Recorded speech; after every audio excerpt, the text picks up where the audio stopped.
Hello friends, कैसे हैं आप सब। इस लेक्चर में हम लोग देखेंगे अध्याय 2 संविधान का निर्माण। अगर आपने इससे पहले दोनों लेक्चर्स नहीं देखे हैं तो प्लीज़ देखिएगा, क्योंकि इसमें मैं कुछ ऐसे क्वेश्चंस बताऊंगा जो प्रीवियस लेसन्स पे आधारित होंगे। तो चलिए सबसे पहले शुरुआत क्वेश्चन से ही करते हैं। तो पहला क्वेश्चन है, 1919 के भारत शासन अधिनियम की निम्नलिखित में से कौन सी विशेषताएँ थीं। पहला, प्रांतों की कार्यकारिणी सरकार में द्वैध शासन की व्यवस्था।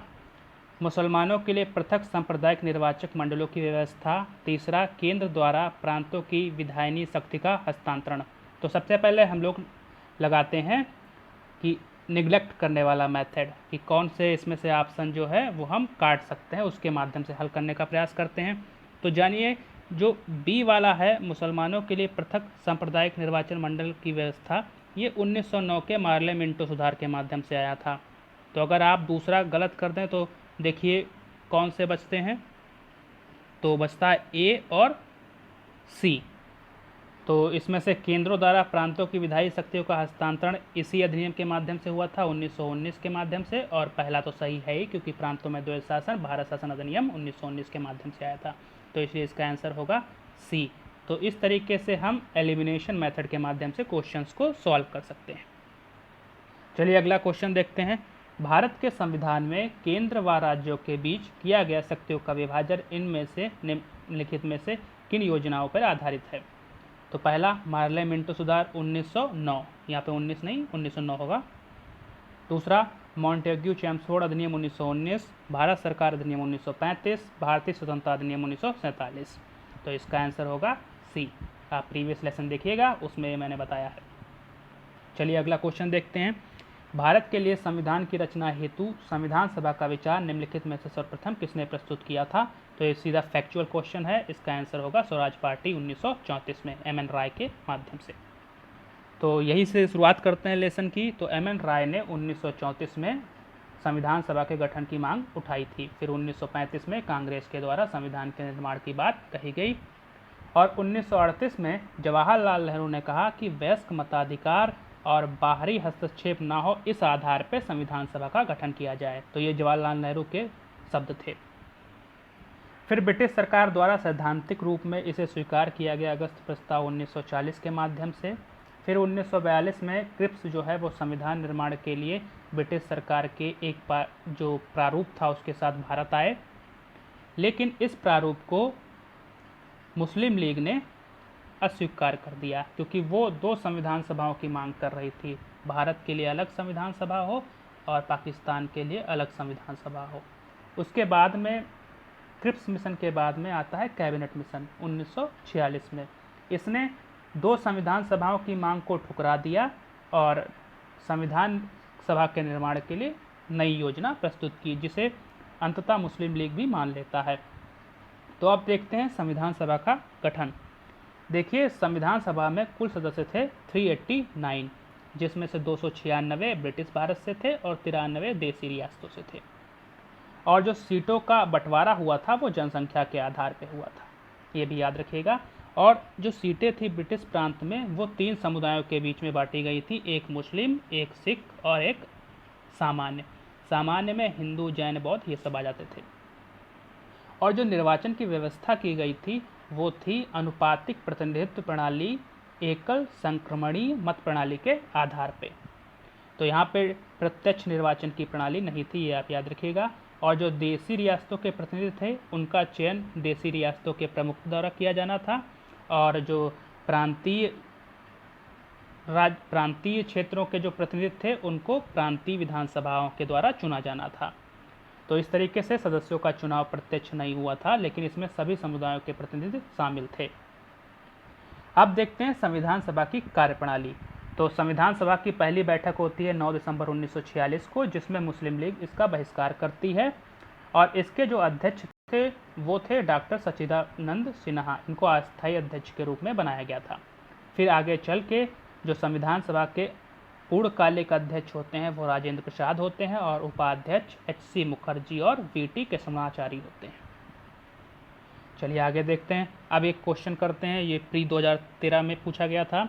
भारतीय इतिहास के संदर्भ में प्रांतों से संविधान सभा के सदस्य उन प्रांतों के लोगों द्वारा सीधे निर्वाचित हुए थे। तो मैंने जैसा कि बताया कि डायरेक्ट इलेक्शन नहीं था, तो ये गलत हो जाएगा। बी फिर देखिए, भारतीय राष्ट्रीय कांग्रेस तथा मुस्लिम लीग द्वारा नामित हुए थे, ये भी नहीं है।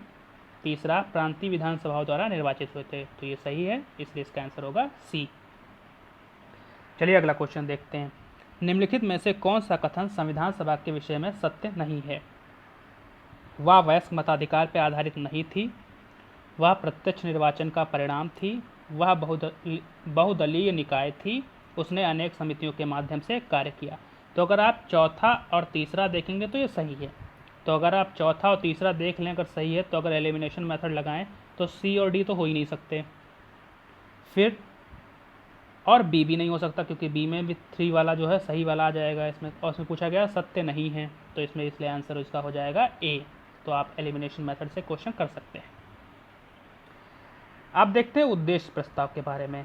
तो ये उद्देश्य प्रस्ताव पंडित नेहरू के द्वारा लाया गया था। इसके 13 दिसंबर 1946 को प्रस्तुत किया गया था और 22 जनवरी 1947 को इसको सर्वसम्मति से स्वीकार किया गया था। यहाँ पे एक देखिएगा, जो लक्ष्मीकांत बुक है उसने 1946 लिख दिया है, तो ये गलत है, 1947 होगा, करेक्ट कर लीजिएगा बुक में। अब उद्देश्य प्रस्ताव के कुछ महत्वपूर्ण प्रावधान देखते हैं। तो इसमें कहा गया था कि भारत जो है वो पूर्ण संप्रभुता संपन्न गणराज्य होगा, जिसका अपना संविधान स्वयं बनाएगा। भारत संघ में ऐसे सभी क्षेत्र शामिल होंगे जो इस समय ब्रिटिश भारत में हैं या देसी रियासतों में हैं या दोनों से बाहर, ऐसे क्षेत्र जो प्रभुत्ता संपन्न भारत संघ में शामिल होना चाहते हैं। इसने कहा कि भारतीय संघ और उसकी इकाइयों में समस्त राजशक्ति का मूल स्रोत यहाँ की जनता होगी। भारत के नागरिकों को सामाजिक, आर्थिक, राजनीतिक न्याय, पद, अवसर और कानूनों की समानता, विचार, भाषण, विश्वास, व्यवसाय, संघ निर्माण और कार्य की स्वतंत्रता, कानून तथा सार्वजनिक नैतिकता के अधीन प्राप्त होगी। अल्पसंख्यक वर्ग जो हैं, पिछड़ी जातियां हैं, कबीलाई जातियां हैं, इनके हितों की समुचित रक्षा की जाएगी। तो ये देखेंगे आप तो पूर्णतः ये लगेगा कि जैसे हम प्रस्तावना पढ़ रहे हैं भारतीय संविधान की। तो उद्देश्य प्रस्ताव ने प्रस्तावना का मार्ग प्रशस्त किया था, एक तरीके से आप कह सकते हैं। तो अभी तक हमने पढ़ा संविधान सभा की मांग को, उसके बाद में संविधान का निर्माण देखा और फिर संविधान सभा की कार्यप्रणाली देखी और उद्देश्य देखे। अब चलिए आगे देखते हैं। स्वतंत्रता अधिनियम 1947 द्वारा क्या परिवर्तन आए? तो ये परिवर्तन आया कि संविधान सभा में धीरे धीरे देसी रियासतें शामिल हो गई थी और फिर उसके बाद में स्वतंत्रता अधिनियम लाया गया, जिसके माध्यम से सभा को जो है वो संप्रभु निकाय बना दिया गया। अब ये स्वेच्छा से कोई भी संविधान बना सकती थी। अब इसको विधायिका के कार्य भी करने थे। अब यहाँ ध्यान रखिएगा, जब इसको संविधान बनाना था तब इसके अध्यक्ष थे डॉक्टर राजेंद्र प्रसाद, और जब संविधान सभा विधायिका की तरह कार्य करती थी अर्थात कानून लागू करना होता था, तब इसके अध्यक्ष जो थे वो जीवी मावलंकर थे। उसके बाद में मुस्लिम लीग के सदस्य भारतीय संविधान सभा से अलग हो गए। तो ये 3 परिवर्तन आए थे मेनली स्वतंत्रता अधिनियम 1947 के माध्यम से। अब यहाँ पे एक महत्वपूर्ण क्वेश्चन बनता है कि भारत के पहले लोकसभा अध्यक्ष कौन थे? तो लोकसभा अध्यक्ष मतलब विधायिका के कार्य करते समय जो संविधान सभा का अध्यक्ष हो, तो इसलिए इसका आंसर होगा जीवी मावलंकर। चलिए, अन्य कार्य क्या किए संविधान सभा ने? 1949 में इसने राष्ट्रमंडल की सदस्यता स्वीकार कर ली, अर्थात भारत 1949 में राष्ट्रमंडल में सदस्यता प्राप्त कर लेता है। 22 जुलाई 1947 को राष्ट्रीय ध्वज को अपनाया जाता है। 24 जनवरी 1950 को राष्ट्रगान, राष्ट्रगीत तथा राजेंद्र प्रसाद पहले राष्ट्रपति बनते हैं। तो अगर इसको आप याद रखना चाहें तो इसका एक मैं ट्रिक बता देता हूं। जैसे 26 जनवरी को गणतंत्र दिवस मनाया जाता है, उसके 2 दिन पहले हम लोग तैयारी शुरू कर देते हैं राष्ट्रगान, राष्ट्रगीत के लिए। तो इस तरीके से याद रखिएगा, 26 जनवरी के 2 दिन पहले मतलब 24 जनवरी 1950 को ये अपनाए गए थे संविधान सभा के द्वारा। अब चलिए देखते हैं कि संविधान सभा की समितियां, क्योंकि जैसे हमने पहले एक क्वेश्चन में देखा था कि संविधान सभा ने समितियों के माध्यम से कार्य किया था। तो इसमें 8 बड़ी व अन्य कुछ छोटी समितियां भी थी। तो 8 बड़ी समितियों में थी पहली संघ समिति, इसके अध्यक्ष थे जवाहरलाल नेहरू। संघीय संविधान समिति, इसके अध्यक्ष थे जवाहरलाल नेहरू। और राज्यों के लिए समिति, इसके भी अध्यक्ष थे जवाहरलाल नेहरू। तो अगर आप इसका कोड भी बनाना चाहें तो SSR, अगर 3 समितियां आए तो SSR जो है वो जवाहरलाल नेहरू से संबंधित हैं।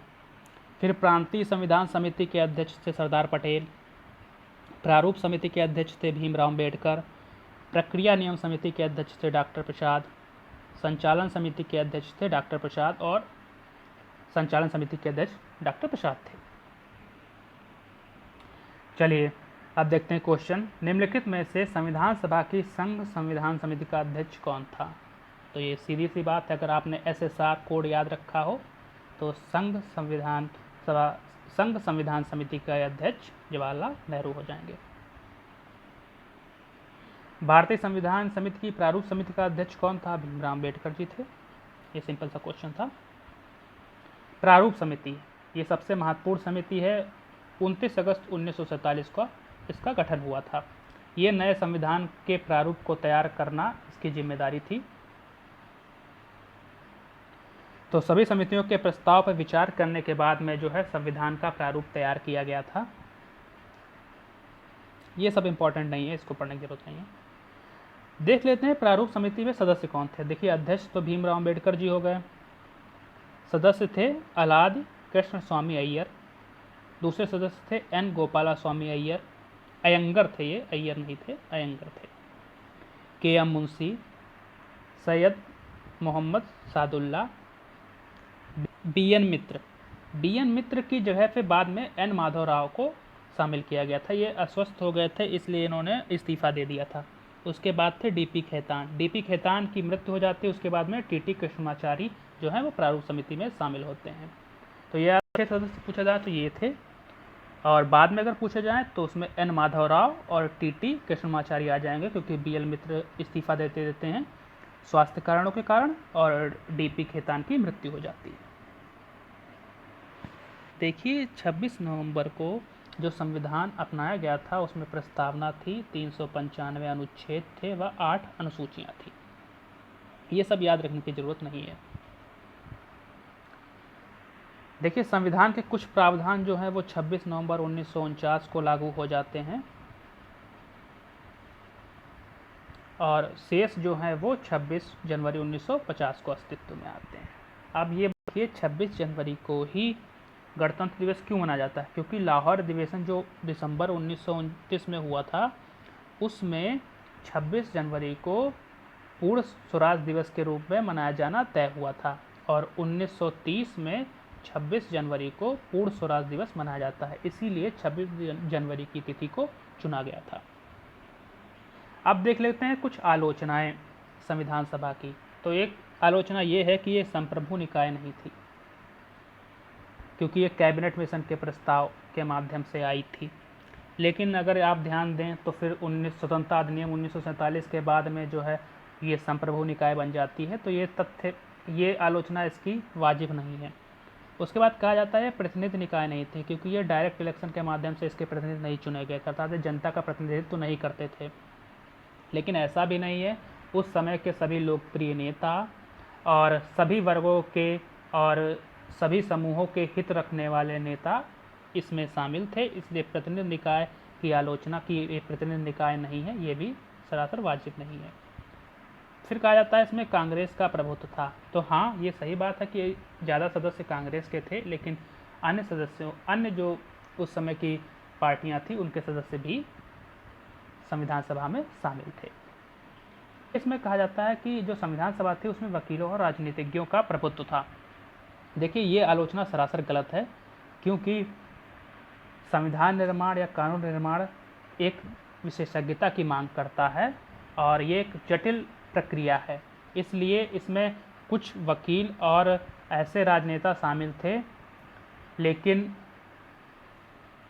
ये कह देना कि ये सिर्फ वकीलों और राजनीतिक व्यक्तियों का ही इसमें प्रभुत्व था तो गलत है। इसमें किसान वर्ग के नेता भी शामिल थे और अन्य जो है नेता भी शामिल थे। ये थी आलोचना संविधान सभा के निर्माण को संदर्भ में। तो इस लेक्चर में इतना ही था। चैप्टर 2 हमारा पूर्ण होता है इसी के साथ में। Thank you. लाइक, शेयर और सब्सक्राइब कीजिएगा। धन्यवाद।